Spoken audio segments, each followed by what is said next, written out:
भारतीय गणतंत्र के लिए आज का दिन विशेष बन गया।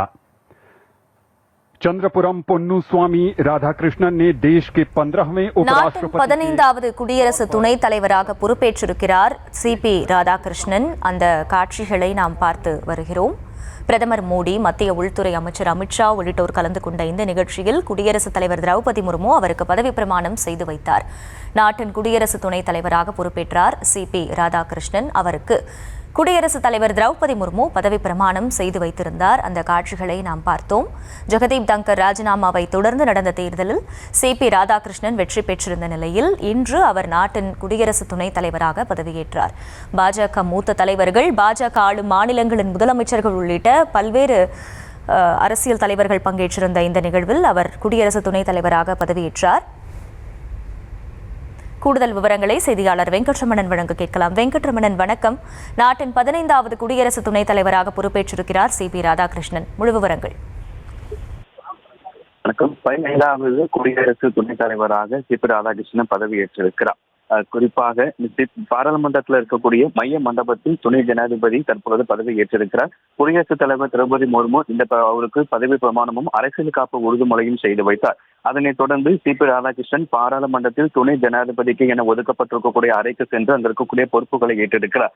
துணை குடியரசுத் தலைவராக பொறுப்பேற்றிருக்கக்கூடிய சிபி ராதாகிருஷ்ணனுக்கு குடியரசுத் தலைவர் திரௌபதி முர்மு வாழ்த்துக்களை தெரிவித்திருக்கிறார்.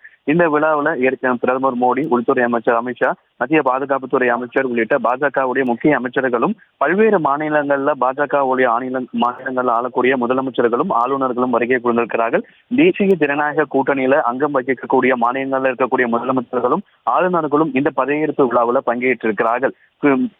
பாஜகவுடைய தேசிய ஜனநாயக கூட்டணி சார்பாக சிபி ராதாகிருஷ்ணன் இந்த குடியரசு துணைத் தலைவருக்கான தேர்தலில் போட்டியிட்டு வெற்றி பெற்றார். இந்தியா கூட்டணி சார்பாக சுதர்சன் ரெட்டி போட்டியிட்டு 300 வாக்குகள் பெற்ற நிலையில அவரை விட 152 வாக்குகள் கூடுதலாக பெற்று 452 வாக்குகள் பெற்று சிபி ராதாகிருஷ்ணன் குடியரசு துணைத் தலைவர் தேர்தலில் வெற்றி பெற்ற நிலையில் தற்பொழுது அவருக்கு குடியரசுத் தலைவர் பதவி பிரமாணம் செய்து வைத்திருக்கிறார். குறிப்பாக இந்த பதவி காலம் என்பது 5 ஆண்டுகள் ஆகும். பதவிக்காலம் முடிந்தாலும் புதிய குடியரசு துணைத் தலைவர் பதவி ஏற்கும் வரை அவர் பதவியில் தொடரலாம். அதே போல குடியரசு துணைத் தலைவர் என்பவர் நாடாளுமன்றத்தில் அல்லது சட்டமன்ற உறுப்பினராக இருக்க மாட்டார். நாடாளுமன்றத்தில் மாநிலங்களவையின் தலைவராகவும் குடியரசு துணைத் தலைவராகவும் அவர் விளங்கி வருகிறார். இந்நிலையில்தான் டெல்லியில் இருக்கக்கூடிய பாராளுமன்ற மைய கட்டிடத்தில் புதிதாக நாட்டின் 15வது குடியரசு துணைத் தலைவராக சிபி ராதாகிருஷ்ணன் தேர்வு செய்ய அவர் பதவி ஏற்றிருக்கிறார். குடியரசுத் தலைவர் திரௌபதி முர்மு அவர்கள் சிபி ராதாகிருஷ்ணன் அவர்களுக்கு பதவி பிரமாணம் செய்து வைத்து அந்த உறுதிமொழியும் ஏற்றிருக்கிறார். தொடர்ச்சியாக புதிதாக நாட்டின் 15வது குடியரசு துணைத் தலைவராக பதவி பிரமாணம் ஏற்றிருக்கக்கூடிய சிபி ராதாகிருஷ்ணனுக்கு குடியரசுத் தலைவர் திரௌபதி முர்மு வாழ்த்துக்களை தெரிவித்திருக்கிறார். இந்த நிகழ்ச்சியில் பிரதமர் மோடி, மத்திய உள்துறை அமைச்சர் அமித்ஷா, அதே போல பாஜகவுடைய முக்கிய மத்திய அமைச்சர்களும் பாஜக கூட்டணியில அங்கம் வகிக்கக்கூடிய பல்வேறு மாநில முதலமைச்சர்கள், ஆளுநர்கள் இந்த விழாவில் பங்கேற்றிருக்கிறார்கள். தொடர்ச்சியாக தற்பொழுது பதவியேற்றக்கு பிறகாக பாராளுமன்ற மையத்தில் இருக்கக்கூடிய அந்த துணை ஜனாதிபதிக்கு என ஒதுக்கப்பட்டிருக்கக்கூடிய அறைக்கு சென்று அங்குள்ள பொறுப்புகளை அவர் ஏற்றுக்கொள்வார். முழு விவரங்களுக்கு நன்றி வெங்கட்ரமணன்.